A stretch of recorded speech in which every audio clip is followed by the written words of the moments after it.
Well, it's the game the Saskatchewan Roughriders have worked all season for. And they earned the right to host the Western Final, and now they're one win away from their first Grey Cup berth in more than a decade. Now, to preview the game, we're joined by Joel Gasson. He's a writer and podcaster at 3 Down Nation. Good morning, Joel. Good morning, Adam. Gotta love Trevor Harris there going that he was jealous of the teams that didn't get the bye. I mean, I guess I wouldn't feel that way, but hey. Guy's football crazy, hey? Yeah. Can't take him off the field, can't tell him to sit down. Joel, let's get into the game. What kind of game are you expecting? I think it's going to be a bit of a slog. I think that's the way the Riders are going to have to play this. We know what the BC Lions are capable of as an offense. Last week against the Calgary Stampeders, they didn't have their best. Required some help from their defense and special teams, and they still scored more than 30 points. So I think even when the Lions are off, they tend to score 25, 30 points. So the Riders have their best chance in this game if it's defense first, if they run the football, if they control the clock, and try not to get into a shootout with the BC Lions, because I think if that happens and they let Nathan Rourke cook, then they're in trouble.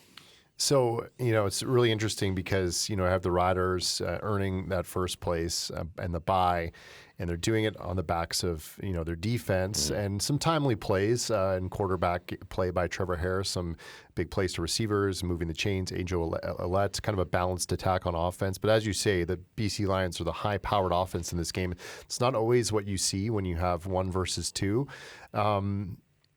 What can the Riders do to maybe not match the firepower of BC Lions, but move the ball and score enough points where this isn't a game where you're panicking in the fourth quarter as a Rider fan and it's 24-17 for BC? Well, we know that this team has a tendency to send their fans through a bit of a roller coaster. Yes, so yes. I would be surprised if there wasn't a heart attack or two in the fourth quarter. But yeah, I think it comes down to ball control. Like they can't turn the ball over. They got to make sure they got to stick with AJ Ouellette. I imagine the BC Lions are going to be ready for it. So even if early on it's not working, you got to keep going with him. We know when it's cold, the running game matters, and defenses don't like to get hit and don't like to keep throwing hits on big guys like AJ Ouellette when it's -10 or whatever it's going to be by the time the second half of that game rolls around. So I think that's one way it rolls into it, and just try to limit the time that Nathan Rourke has to work with by just keeping the ball, being efficient with it. Don't make any dumb mistakes, and just work your way down the field methodically.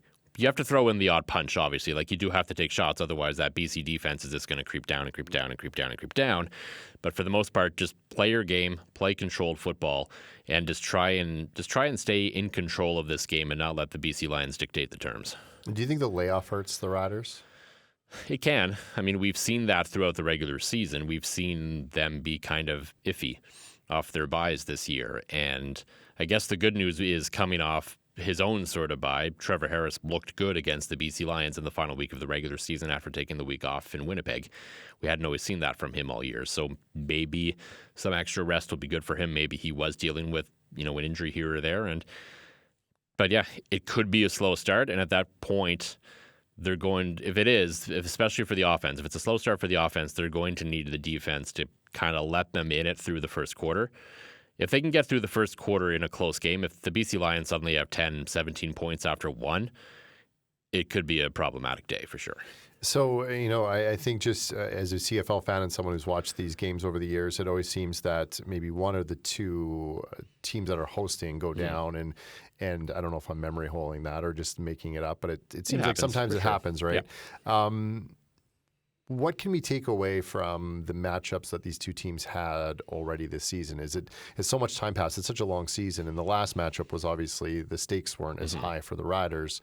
And in the first game, the Lions were still trying to figure out who they were under Buck. Yes. They were still very much learning a new offense and a new system and a new culture and a new approach and everything, and they've clearly figured that out now. And I think it was midsummer where the Riders went to BC and won a game there. Yep. And I think that was one of the games where you're going, okay, the Riders may be for real because this is a test. This is against a good team, a good offense. Do you take anything away from some of those matchups as far as where the Riders may have an edge, where BC may have an edge, the things that work for the Riders? Yeah, it's a weird spot for this game to be in. I don't think anyone could argue that BC is probably the unquestioned best team in the West over the last month and a half of the season. They've been playing that well, but I think there's a weird, every team in football, especially in the playoffs, this comes down to matchups, and who you end up playing determines big time whether you're going to succeed and ultimately win a championship. And I think the Riders are a matchup problem for the Lions. There is something about the way they play defense and the way they play offense that has the Lions have struggled with. We saw it obviously in the game in BC early in the summer. Granted, the Lions are still figuring out who they were, and their defense was really bad at the time. But their defense still is not great, but it's good enough to win football games. And, it's just and you saw it at the start of that game in the final week of the regular season when the Riders had their starters out there for about the first quarter. And on that pace, they would have throttled them, right? So I think there is something in the way that these two teams play currently that favors the Riders, and then you add in things like BC coming out. BC's always kind of struggled in November when they have to go to, Regina or Winnipeg or Calgary or Edmonton, which is generally most of the time. Out of the dome, yeah. Because they don't get to host the West Final every single year, right? So there's struggles for the BC Lions in this scenario, so that's not to say they can't win. Like, it is entirely possible that Nathan Rourke could have the game of his life, and he is one of those guys who is capable of single-handedly winning a football game for his team in this spot. But to me, it feels like there's a matchup issue for this team, much like the Riders had sort of a matchup issue with Calgary this year. So we're going to ask you for a prediction in a second, but I want to just quickly take a look at the East Final and the Ticats and the Owls. What are you expecting there, and do you have a lean either way? I think the Montreal Alouettes are going to win that game fairly easily. Is it momentum, the same thing you said with BC, the team's playing better? It's a couple of things. I think it's that. I think Montreal with Davis Alexander looks like by far the best team in this league. When he's out there, they're a completely different team. The swagger. Yeah, there's an attitude, there's a confidence that he brings on top of being much better than McLeod Bethel Thompson. There's that as well. But I think Hamilton is not as good as their record shows they were.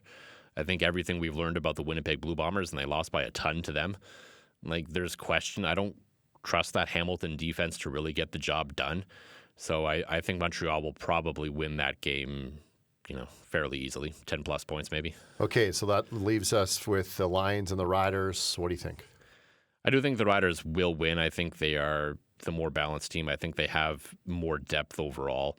Like, there's going to be guys who play in this game who probably are starting caliber players just because of the way the roster works out. And, yeah, the matchup issues and BC coming into the cold, I don't know if it's necessarily going to be a blowout, but I do think the Riders will ultimately pull it off and play the Montreal Alouettes next week in Winnipeg. Love it. Thanks, Joel. No problem.